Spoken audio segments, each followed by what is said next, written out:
Free trade has become a byword since globalization became in fashion. The Philippines has been involved in various free trade deals with Asian countries, wherein tariffs on certain products were reduced and even brought to zero. But how will these free trade deals affect consumers? Now, here to help us understand this is Director Senen Perlada from the DTI Bureau of Export Trade Promotion. Good morning, sir. Thank you very much for joining us. We want to ask you first to give us a simple definition of a free trade and a free trade agreement. There were times in the past when my friends would talk about these things and someone would mention free trade and wag na yan, medyo mahirap na usapan yan pang mga bansa-bansa yan. But give us a general picture and definition of what a free trade and free trade agreement is. Well, a free trade agreement is kasunduan or a contract, essentially meeting of the minds between two or more countries to eliminate or reduce tariffs and other requirements of commerce that restrict trade between them. Which makes it easier to bring in goods to their countries and have their goods come into our country as well. That is right. Yes, that is right. Great. Yeah. What is the benefit of that to us first as a country? Well, as a country, we are able to maintain our competitiveness because our major trading partners are entering into free trade agreements themselves.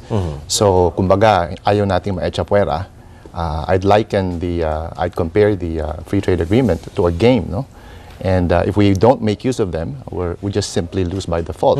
So we have to make use of these. For our exporters, we can access cheaper raw material inputs. And for certain consumer products, of course, there are things that come in already where we are, for example, not so competitive. And for example, we don't produce a lot of them, like, for example, milk, cheese, meat of bovine, So it doesn't have to have a counterpart here. Like, if this country has a specific product that's not readily available here, they can still come in. They can still bring in that product or that raw material. That's right. But by entering into free trade agreements, we now have a very specific and focused country where we can source this from, and we negotiate what we can exchange with them in turn. Oh, of course, I'm coming from a consumer's point of view, and actually maybe a person having a business here in the Philippines. If that country comes in with a product that is a little bit more superior than my product because of an added material that I don't have in the Philippines, that gives him an advantage over my product, and that could affect my business. Yes, there are certain sectors that will be affected, but on the whole, this is perhaps what we could say is the role of our negotiators in being able to determine which products we are to give into and which products we're going to be able to promote for exports. And it's the same thing, actually. We can still export our products there, which we could have an advantage on some other products some other countries have. Now, okay, we were talking about this a while ago. We're looking at the benefits country to country, but we should highlight also the benefits of consumers in free trade agreements. What are the main benefits of consumers when there's a free trade agreement between two countries? Well, free trade agreements basically lowers the cost of inputs to our exporters. For our consumers, it means we're able to get products at lower costs. For example, in the case of meat of bovine products, that means we have cheaper inputs to make our corned beef. Okay. For example, we're able to get lower costs of mandarin oranges, instant noodles, instant coffee, spectacles, for example, from Japan, other items that we use as inputs to our own exports. No, so in a way, this will really benefit our consumers in terms of being able to lower the costs. Right. The manufacturers will be able to lower the cost, and we could buy those products cheaper. That's right. So all of these sound good, but are there no drawbacks in these? I mean, when there was that start in globalization and free trade agreements between countries, I remember different sectors protesting, and they don't want a free trade agreement immediately. At the very least, some are asking for a couple of years of leeway before trade agreements are agreed upon by countries. What are the possible drawbacks of free trade and free trade agreements? Of course, free trade agreements or FTAs affect our competitiveness. Right. There will be industries that will be affected in the same way that we when we export our products to them, some of their industries will also be affected. Now, in the case of the Philippines, of course, we have defined items which are highly sensitive or very sensitive items. Now, for example, sugar, rice, products that we know will heavily impact on our economy. For those people who are contesting these free trade agreements, the agreements that we have right now are okay with them? Well, it's not like the agreements are all, of course, subject to review. Yeah. And we have already 7 of them. We already have 7 of them, 1 bilateral and 6 that are regional. And in fact, when we do our information sessions, we actually get feedback on how our experiences with our existing FTAs and how we can negotiate better FTAs, because there will be more FTAs rather than less. And we have to live with this already. Okay, when you have FTAs, do they have end dates on how long that agreement will last on a specific product or the trade itself?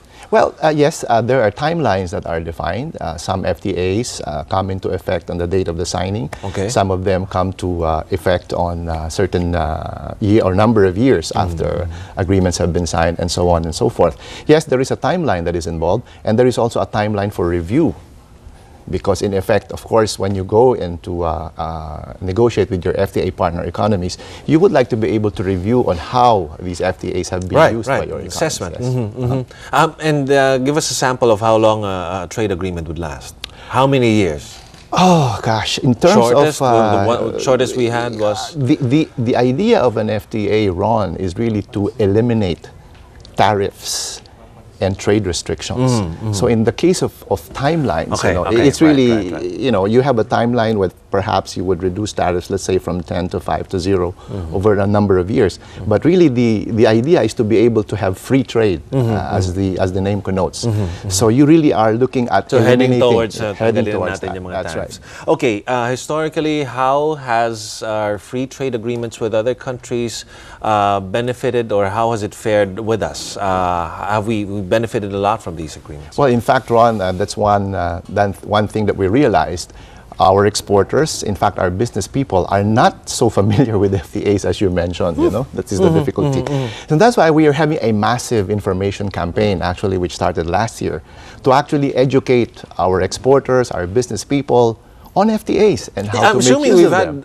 We have a lot of agreements already with other Asian countries. Yes. Well, AFTA dates back all the way back to '94. Right. And well, of course, there are those that have been able to take advantage of them, but really, the ordinary business people are not so aware of what the benefits of the FTAs are. So we are undertaking this massive information campaign. As I told you, FTAs are there. They are rules of the game. If we don't even play, we simply lose by default. What industries can we take advantage of? Having an agreement with what country and what industry would you want to promote? Medyo underutilized na. Let me give you an example. Yung mga exporters natin, okay? Kulang na tayo ng kahoy. Okay. Kulang na tayo ng rattan. Right. Pero yung kahoy, yung rattan, the wood, the rattan, we can actually get them, for example, from Vietnam or Indonesia. Okay? And since we have an FTA with our ASEAN partners, partner economies, we can actually get materials from them and export this to another FTA economy like Japan. Or Korea, so kukuha tayo ng or materials China. from Vietnam para gawin yung furniture na ginagawa natin dito, which are, we've been doing that. Yes, we have exquisite design. Of course, yes. And we get it from Vietnam and we can sell it to our ASEAN neighbors as well. ASEAN neighbors as well as to other FTA partners economy of ASEAN, like Japan, Korea, China. Di pa tayo ubos ang puno natin. And we can get it at lower cost. Lower cost than us sourcing the materials from here from in the Philippines, and yung availability kasi nga, di ba, meron tayong shortage ng kahoy, hindi nga natin ina-allow yung non-plantation type of wood to be used, no? So we're able to get cheaper, more competitive cost materials to be able to, shall we say, enter third country markets, FTA partner countries. Why do we have this problem of not a lot of business people in the industries taking advantage of these free trade agreements that we already have? For some reason, as you said, we take these things for granted, and I think this has come to be a proactive initiative of the Department of Trade and Industry. And mind you, Ron, we're not the only country doing that. Our FTA partner economies, the big ones like Japan, okay, Korea, China, they are doing the same thing because apparently not a lot of their business people sila also din, di lang tayo may sila problema. din, you know. They even have more. They have even more. For example, in the case of us here in the Philippines, we have 40 information sessions of different types for FTAs this year. Sa Japan, mahigit 60 yun. They have to inform their business people of the availability of FTAs. Okay, pag nagka-problema po ba tayo with a partner country, if that partner country has some economic problems, are we going to be affected as well? Of course, we cannot, with globalization, we cannot isolate ourselves from the effects, no? But on the other hand, there are also certain upsides to it, no?